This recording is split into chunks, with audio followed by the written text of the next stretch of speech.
The opportunity has come to us again to weave a singular tapestry of life from countless strands of dazzling difference and a renewed quest for purpose. The time has come again for your hand and my hand to choose each other's company, for our connected embrace to guide us toward deeper understanding of ourselves and each other. The opportunity has come for your voice and your voice and your voice and your voice and your voice and my voice to assemble our voice. And for our voice to awaken melodies of unmitigated hope, to lift up songs that chase after justice. With a woven will, we can make sacred work out of this moment. With a gathered spirit, we can build communion, even in the most conventional space.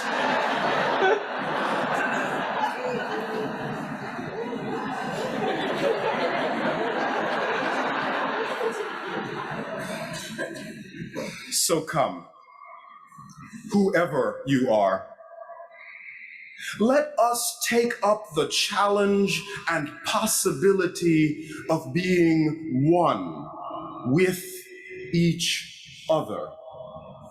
And let us learn once again what love can do when there truly is a we. And let the evidence of our decision give strength to each of our lives for all our living. With your body, with your mind, with your voice, rise, and let our voice be gathered. Our hymn is "Gather the Spirit, Harvest the Power." Truly, our separate fires can kindle one flame. Let's sing. A 1, 2, 3, 1, 2.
us.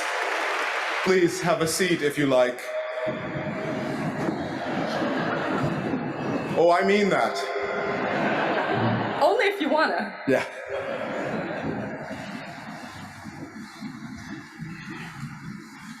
There is more love somewhere.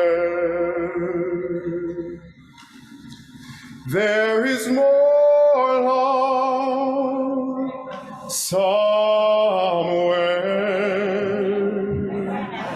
And I'm gonna keep on till I find it. There is more love somewhere. Sing with me. There is more love somewhere.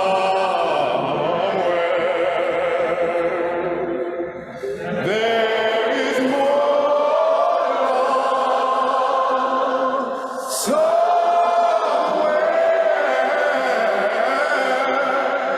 And I'm gonna keep on till I find it, till I find it.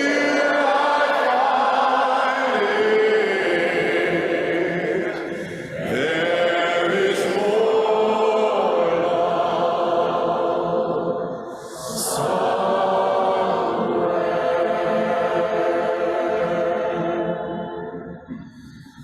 In the midst of so much hurt in the world, so much that lies heavy on our hearts, today is a day of blessing for the work ahead. So I invite you to join us in the shared blessing of prayerful presence.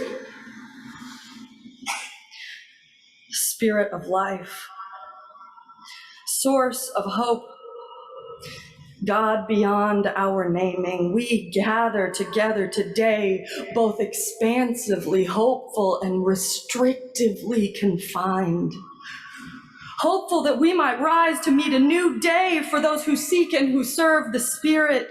Hopeful that each and every one of us might encounter the sacred within, among, and beyond every human soul. And hopeful that such an encounter might work through us to topple the idolatries of our age. And yet we also gather as a people who are not yet free. A people confined, unfree, contained. We are confined, unfree, contained, even on this day of celebration and blessing, because in this culture of division built upon the pain of the people at the margins, even the decent people hold their love too tightly. Amen. Amen. Putting it in boxes, prefacing it with qualifications. I will love you if, I will see you with, I will bear witness to the truth of my soul alongside you if and only if you agree with me, you look like me, you stand like me, you think like me, you act like me, you sing like me, you wear your gender on your sleeve and produce it upon demand. Yeah. I will love you and I will meet you in the sanctuary of our hearts if and only if you give me evidence of your good liberal virtues. If and only if you never fail to speak the language of the movement and never weep upon a street corner out of grief for your sheer inadequacy and the vastness of the struggle you cannot even name. We are imprisoned by these ifs and these if-onlys. We are confined by the smallness of our loving, even as our souls remind us that we can only get free if we all get free together. And so today, dear Spirit of life, moving in this place, moving in us today at the end of this week of intersection, let our hopefulness mingle with our conviction. Let our willingness to love beyond our expectations or experience break down our long-held barriers. Let our willingness to be honest about the hardest questions open us to new truths.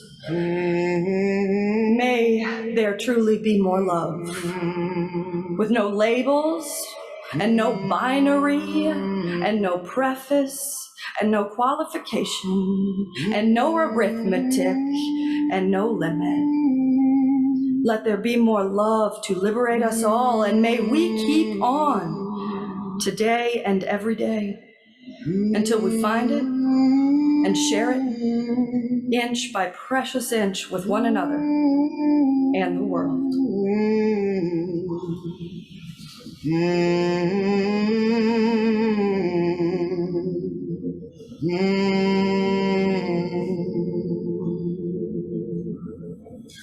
There is more love somewhere.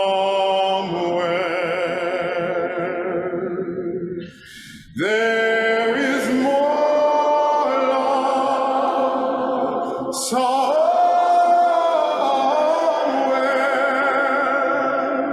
And I'm gonna keep on till I find it. There is more love somewhere.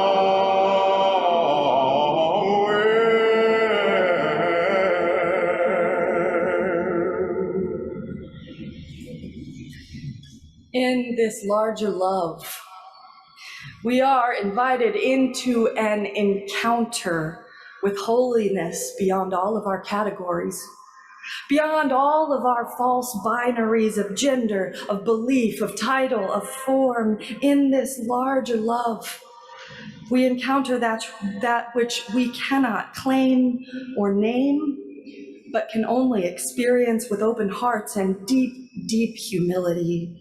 An active source of connection we may, on some days, call God.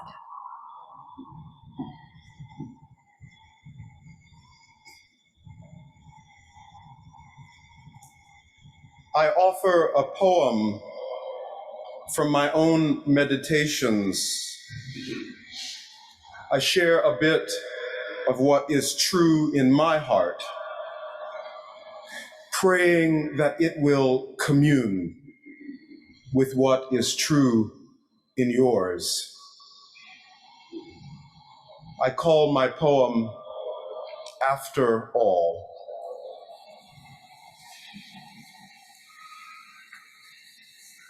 God is no noun, and certainly not an adjective. God is at least a verb, and even that shrinks her. God is not so much a woman as she resides in the improbable hope of brown mothers. God is not so much a man as he is at work in the memory of my grandfather's laugh. God is not trans. God swims in the tears of the one who is seeing her real self at long last in the bathroom mirror. God is not black, neither is he white. God is wading in the contradiction of songs from slave shacks. And I have seen God in the alabaster smiles of children at play. We're getting Michelangelo all wrong. God is not the bearded one, surrounded by angels floating over the Sistine. He is not Adam, with his muscled back pressing the earth. No. God is the closing inch of space between their reaching fingers. Don't believe for a moment that God is Catholic. For God's sake, he isn't even human. Have you heard the wood thrush when the sun glistens the Huron? Can you see the flowers? How they speak to bees without a word. Still, God is no spring blossom, no wood thrush. God is neither the sun nor the bee. God is what you see in the blossom. God is when you hear the river and suddenly discover how much of it is part of you. To be clear, God is not you.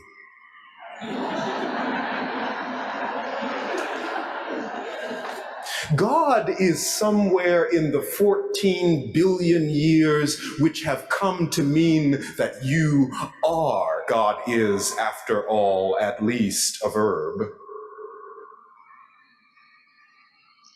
She is neither Pharaoh's rod nor Moses' staff. We must be the ones to cease our slavery. She is not interested in blame, neither does she offer praise. Truth, gratitude are ours to breathe.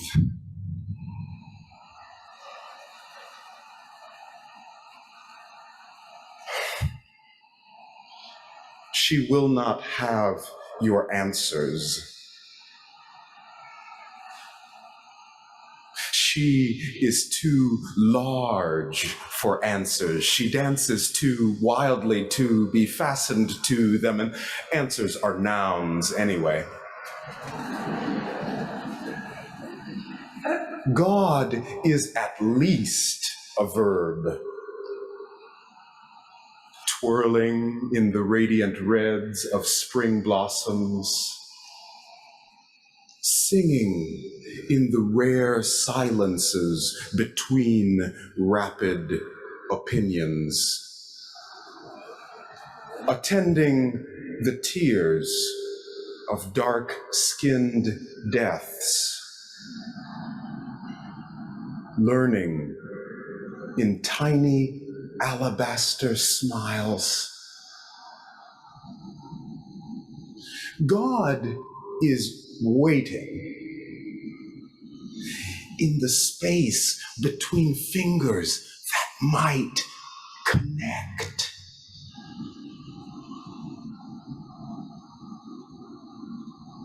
He is waiting for us to stop naming her. She is waiting for us to see all of him. God is waiting to be unshrunk.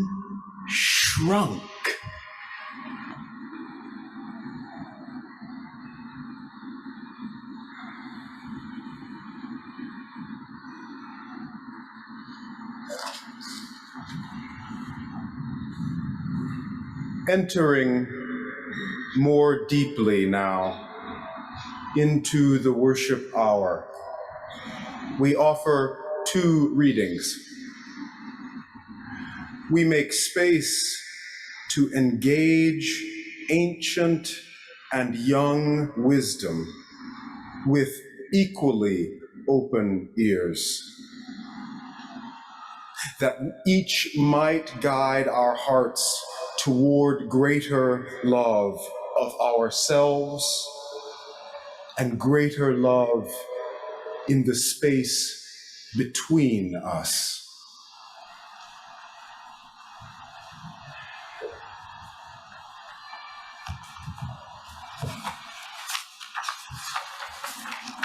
Our first reading is from Proverbs 4, verses 1 through 9.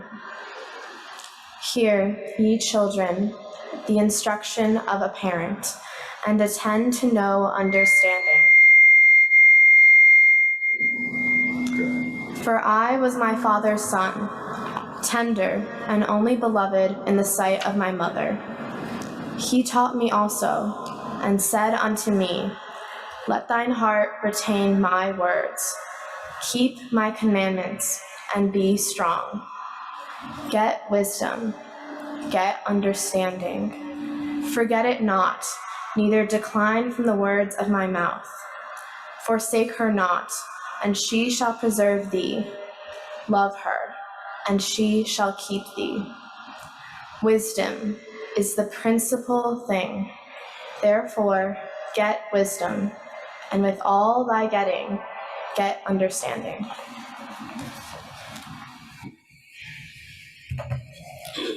Our second reading is The Place Where We Are Right by Yehuda Amichai. From the place where we are right, flowers will never grow in the spring.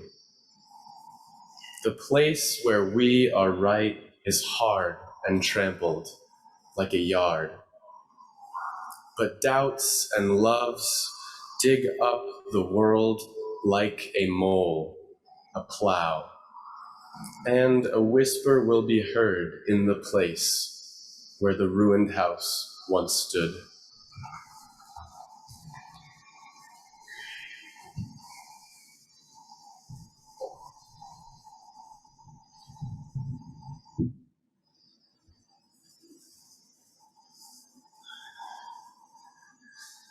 What a beautiful thing it is when we create worship together that makes the microphone even want to sing.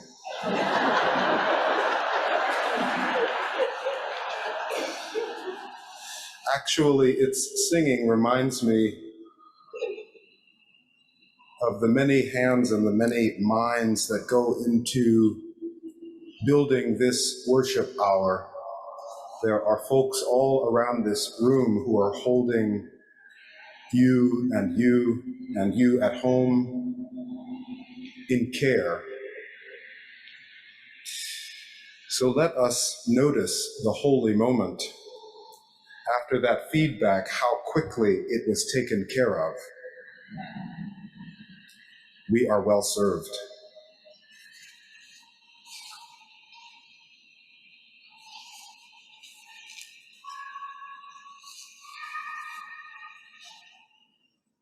The ancient Catholic chant offers us this wisdom. Let us attend. Ubi caritas et amor Deus ibi est. Where there is love and compassion, there is the location of God.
I have received relatively few honors or noteworthy distinctions in my life thus far, there is the one-time Guinness record-holding world's largest kazoo band, in which I was a decidedly non-featured player. There is the fact that I am standing here before you today, and there is the singular honor, I will never forget, of having been the very first female altar server at St. Matthew's Catholic Church in Posey County, Indiana.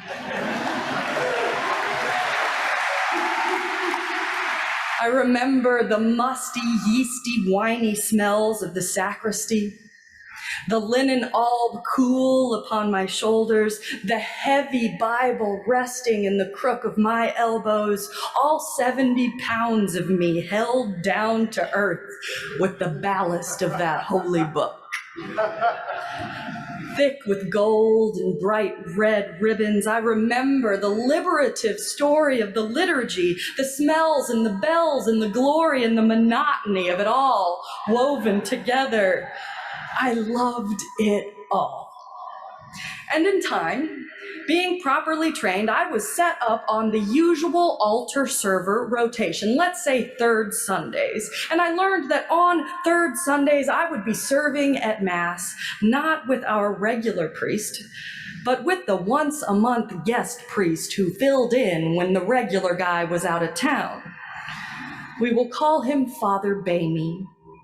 And he and I, we were essentially the B team at St. Matthew's Catholic Church. We were the backup liturgical actors, the new kid, a girl no less, with pink sparkly glasses and a home perm, and the second string priest, who was altogether crankier and more boring than the rather hip regular guy. What a pair we were on third Sundays. Who can say how the whole thing went in the beginning of that first service, when whichever goddess of church administration set the altar server schedule at St. Matthew's Catholic Church thrust us into contact with one another?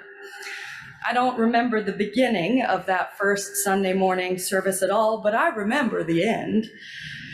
You see, in the pivotal moment after communion at St. Matthew's, there was this ritual where the priest cleaned the chalice and the paten free from the last holy drops and crumbs of the sacrament.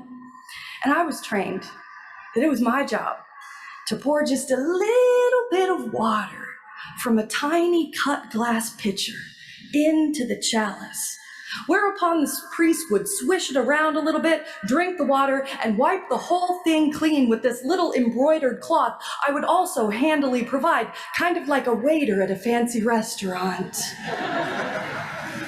And when we got to that part of the service, I was all set with my little cloth. I was all set with my water. My hands somehow looked more sanctified by holding that little vessel. And I remember walking up to Father Bamey, all full of eagerness, all ready to pour it in and begin the process of these sacred and ancient ablutions. But as my hands rose up to meet him, inexplicably, instead of holding out the cup for me to fill, he raised his hand up too, still holding that chalice and looking me right in the eye. He raised his hands high, high above my head. So I reached higher with that little jug of water. And then he reached higher with the cup. And I went up on my tippy toes with that water, and he raised that cup so high that victory on my part would have required me to go back to the sacristy, locate a trampoline, jump with all my might, and slam dunk that holy water in the chalice, which I'm pretty sure I would have done if I'd have thought of it. From my perspective, surely I was doing it wrong. Surely there was something I had forgotten. Surely if I just kept trying, his hands would come down and my hands would go up and they would meet in the middle like they were supposed to, and the holy water would pour, and surely I thought, I was doing it wrong. That is the sum total of my memory of that day. I do not actually know how the situation resolved itself. But my mother, out in the pews, so proud, so dear, and so ferociously devoted to me, she watched that whole drama from a different perspective. From her angle, the cup went up, my hands went up, the cup went up, my hands went up, and in the moment when I went up on my tiptoes, so desperately frightened to the bone that I was doing it wrong, she heard and she felt the entire congregation as they gasped as one body. One great intake of collective breath. Because the congregation, and especially my mother, they knew what I did not know. Namely, that Father Bamey reached the sacrament so far above me, stretching the distance between his hands and mine for one reason only. Because I was a girl. And the whole congregation, save me, could surmise he didn't think I belonged in the chancel. So he made his point. And I suppose we all went home. Mom incensed, me just confused.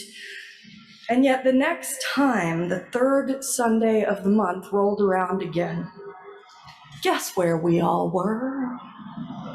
Right there, in that chancel, doing what you do on Sunday morning. With my mom in the front row, fiercely watching the players and the drama of human interaction met once again on the stage of social change. And we didn't do it because any of us were heroes.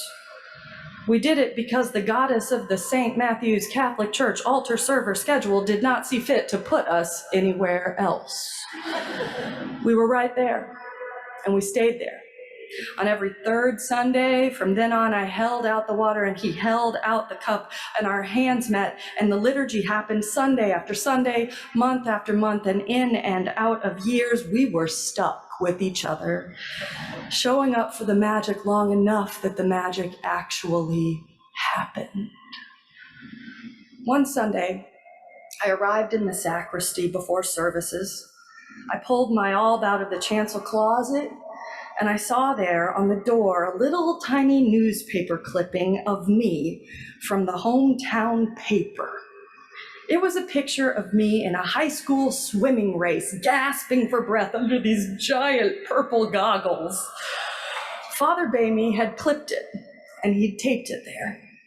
In the same minute handwriting he used to label the little drawers of oil and whatnots in the sacristy, underneath that clipping, in his black pen, he had written one line. Our Nancy, it said. He even underlined the our part, our Nancy.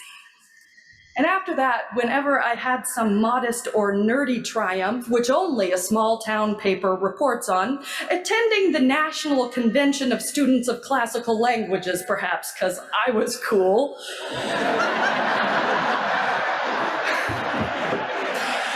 he would clip those things.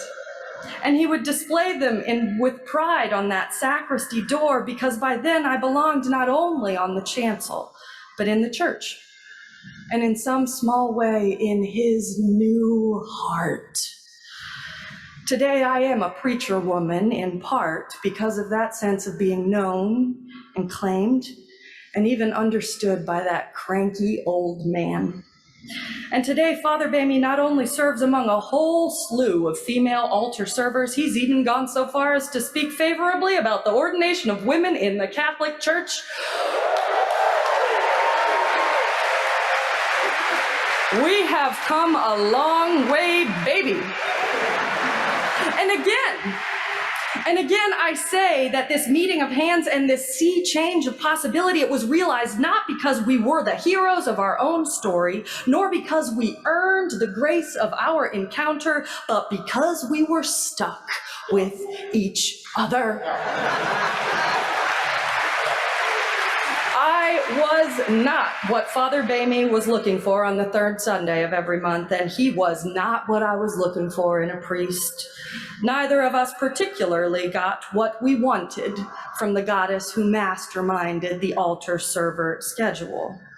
And as it turned out, not getting what we wanted, being stuck with one another so long that understanding might arise in the very friction of our difference, not getting what we wanted was the only thing that made change possible for any of us.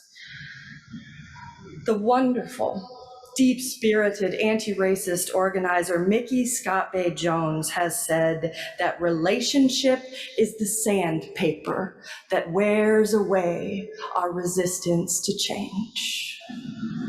Relationship is the abrasion that agitates enough to make a way forward. Relationship, consistent and ongoing encounter with people and perspectives different than our own. It smooths the way for the sacred even as it rubs us raw.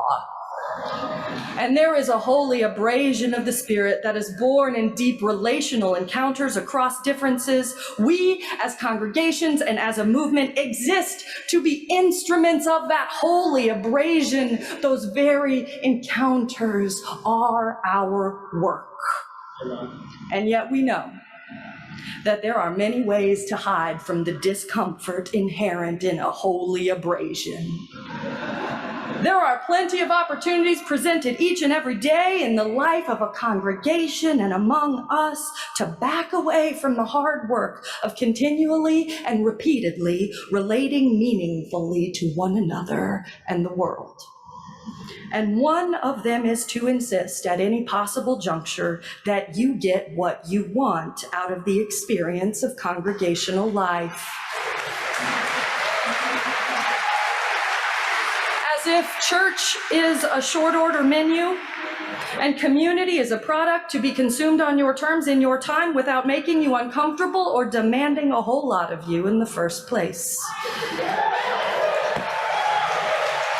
It's the truth spoken in love, people. And one of the ways to block the holy abrasion that brings change is to imagine that both congregational life and religious liberalism itself are contests, complete with winners and losers. And if we don't get our way, well, we are wanderers, worshipers, and lovers of leaving, are we not?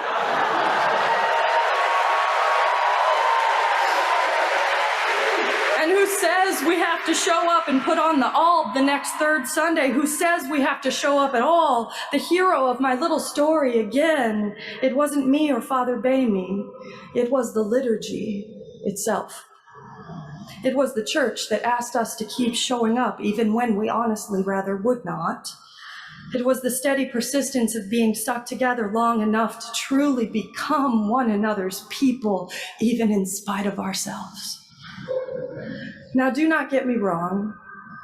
Just because I quietly kept showing up on third Sundays does not mean I am advocating for just taking the formative abrasion of relationship or the wounds of oppression without comment or resistance. For God's sake, do not think I'm coming out against a good fight. We should never be complacent or peaceful in the face of the powers, principalities, and supremacy systems that oppress. Oh no. And I will tell you that if Father Bamey and myself would meet under similar circumstances today, it likely wouldn't go down quite like it did back then.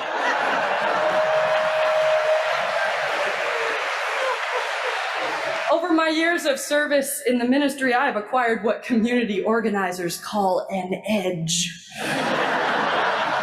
And these days, if anyone has the temerity to discount me or undermine me based on their perceptions of my gender expressions or age, I am likely to offer up a withering stare and a string of $10 words that make it quite clear I do not bow before the patriarchy. Oh, yes. If it happened today, there would be words. I am not one to speak against an honest fight, far from it. I think we need to lean into the real fights of our age. We need to do the work before us, not let another 50 years pass and ask again what in the world we have been doing all that time while the dream goes unrealized. We need to preserve our capacity for the precious gift it is, our capacity to engage. We need, friends, to keep it real. And keeping it real means admitting what we're really all here for in the first place. In spite of what every congregational satisfaction survey says.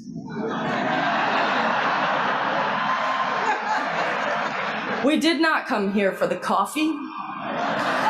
And we did not even come for the great music. We don't even come for our awesome, excellent ministers. You don't.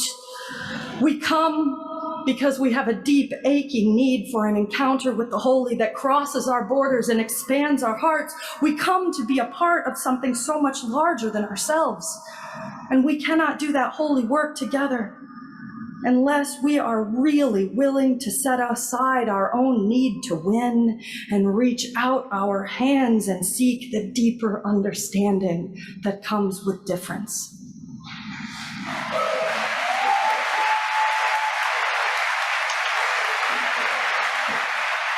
Michelle Alexander has said that nothing will really change in this country unless we are willing to be a coalition united by revolutionary love that preserves the particularity of our individual paths and draws us in to meaningful relationship over the span of all that divides us.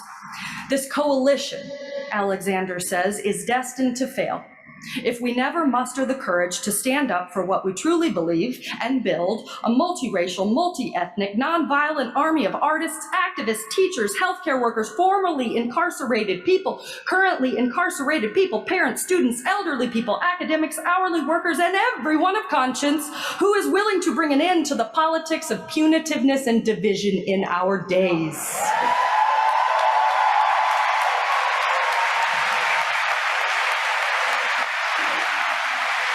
We in the liberal church are called to help create an America that moves beyond the punitiveness and division of our days. And to you, the ones who gave me both my voice and my edge, I dare to say that we cannot enter into this coalition only on terms we choose for ourselves.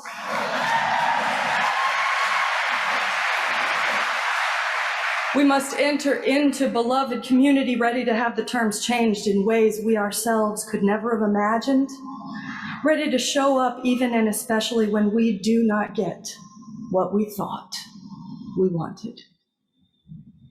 Because neither consumerism nor conflict is the primary impediment to the efficacy of the liberal church in our age.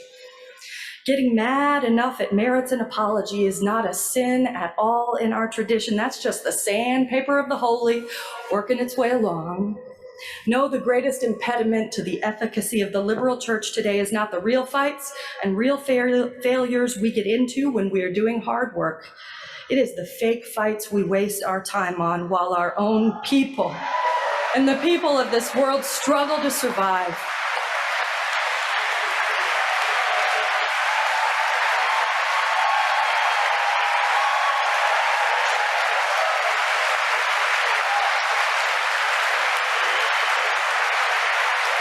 And when I weep for want of courage these days, which I do, it is because I am personally not at all adequate to the urgent moral demands of our time. That's just being honest. You're not either on your own. But I also weep because I worry literally every day that in this moment of utmost urgency, we, the very ones the world has been waiting for, are wasting our capacity to build change on fake fights that distract us from the work at hand. We go over and over again, who's a humanist and who's a theist, as if they are mutually exclusive. Who got their way in what bylaw discussion and what color we should paint the church bathroom. So protected by our busyness that the real fights, the honest conversations, and the transformative sandpaper of real relationship presented to us Sunday after Sunday, week after week, slip right past us, and we remain thoroughly agitated but fundamentally unchanged. In the meantime, while we are fighting our safe, inwardly focused fights, the shamefully disparate infant mortality rates between Black and white communities remains the most durable marker of racial inequality facing our nation today. In the meantime, another of Freddie Gray's killers gets off scot-free. In the meantime, nativism and isolationism seem poised to become the world's new normal. In the meantime, yes, the planet is bleeding and the future of religion in America is uncertain. And in the meantime, everything you and I and all of us care about is at stake. And people we loved who laughed and wept with us 1 week ago, take their rest in Earth's embrace today. All of this. And yet too often in our congregations, we cannot even meet each other's hands to pour the holy water of sacred work because we are too darn busy deciding whether we even want to be in this place together to start with.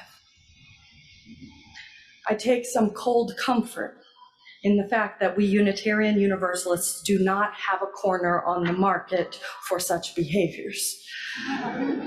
For as long as two or more have gathered in the name of the Spirit, those two or more have fought some fake fights. You remember perhaps that classic old chestnut of a wedding reading from Corinthians, which says in part, "If I speak in the tongues of mortals or of angels, but do not have love, I am only a resounding gong or a clanging cymbal. If I have a faith that can move mountains, but do not have love, I am nothing." That letter from the Apostle Paul to the early Christian community in Corinth has nothing whatsoever to do with the ushy-gushy romantic sentiment it is so often associated with at weddings. That is a letter from an overextended pastor with occasionally dubious judgment to a congregation whose leaders are in a constant state of fierce and unremitting conflict.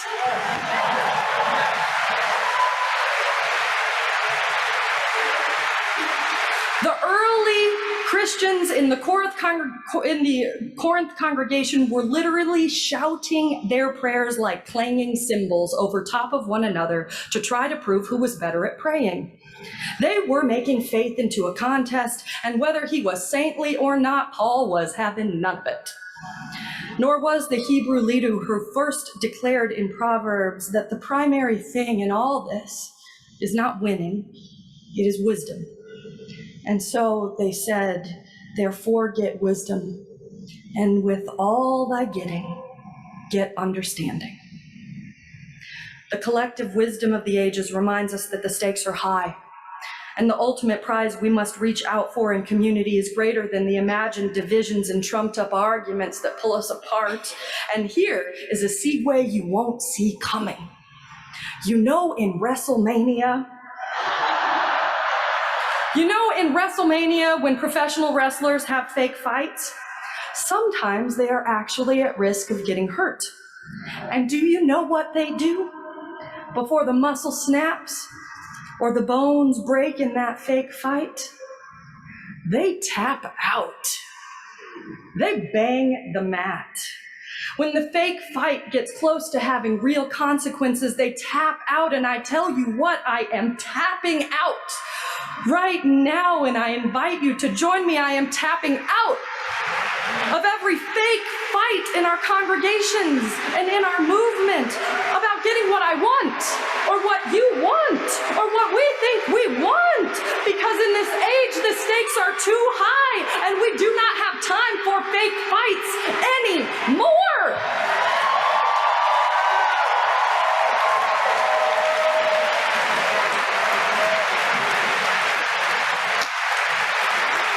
And I know and you know that the real conversations are waiting. Just beneath the surface of the fake fight is the real abrasion of the holy, the actual encounter, soul to soul, hand to hand, in which change is possible. A fake fight about the bylaws in the annual meeting is most often a carefully concealed real fight about the values that undergird our history coming into relationship with the values that might undergird our future. And if we can get past duking it out over the paint color in the church bathroom, we may encounter a pastoral window into the inner life of one whose voice in the world seems increasingly powerless. And all lives matter? Yes, that one. Chief among the fake fights and cover conversations that distract us from the work at hand, it is not about the slogan. More often than not, it is about our deep and abiding resistance to actually taking on the systemic white supremacy that eats at the heart of us and our culture.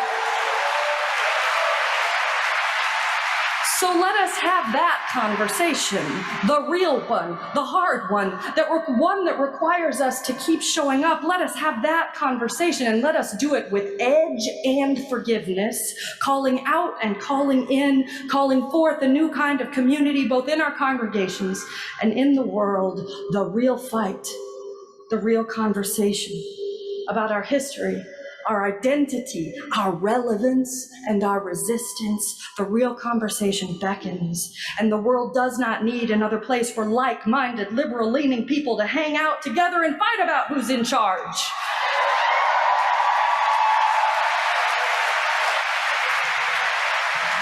The world does not need a place where you or I or any single one of us gets what we want. What the world needs is a movement like ours to step more fully into our higher calling, to serve as an instrument for encounter with one another, with the holy, and with the world, so that we might love more fully and speak more truly and serve with greater efficacy in such a time as this. My hands reached up, and in time, the good Father's hands reached down. And the holy water did get poured Sunday after Sunday, month after month, and in and out of years. And my friends, my partners in faith, you must reach out to, starting with each other and expanding beyond each other, to a coalition of border crossers led by voices at the margins, a coalition that might yet preach love amid the punitiveness and division of our days, even when you didn't get what you were hoping for, even when the sandpaper of relationship felt a little too rough, even when you figure out how hard the real fight is actually going to be. Even then, you must reach out to. And in this precious and fragile institution that is the church, you might find someone reaching right back, the holy made manifest in the closing space between your outstretched hands.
One of our announcements is that our minister, Reverend Kristen,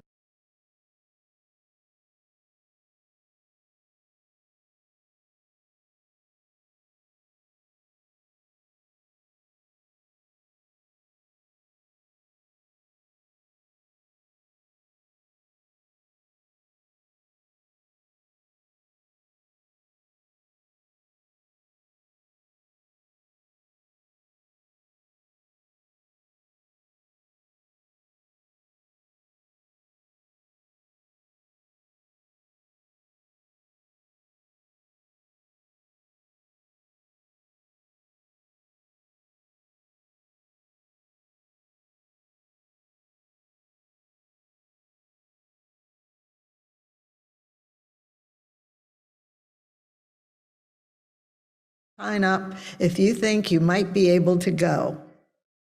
We'll be getting updates, including how to register as we get closer to fall.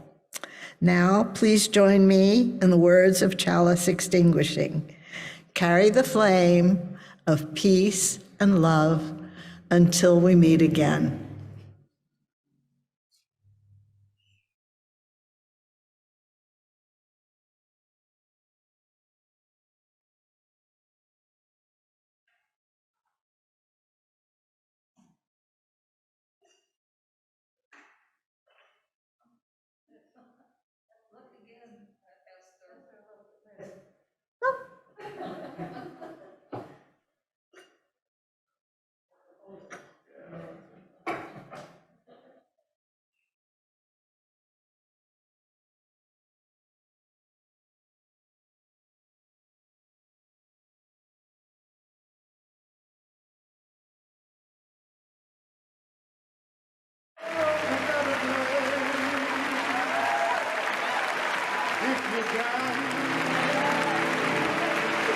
Reach out and touch somebody's hand. Make this world a better place. If you can reach out somebody's hand. Make this world a better place. If you can reach out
of the world, knowing that your community needs your voice. Your voice is a part of our voice. And together, our song can be full of hope, full of action, Full of the prophetic gift that says to the world there is more love to be found. Go with peace in your eyes. Go with love in your hand. Go with justice in the very soles of your feet. Amen.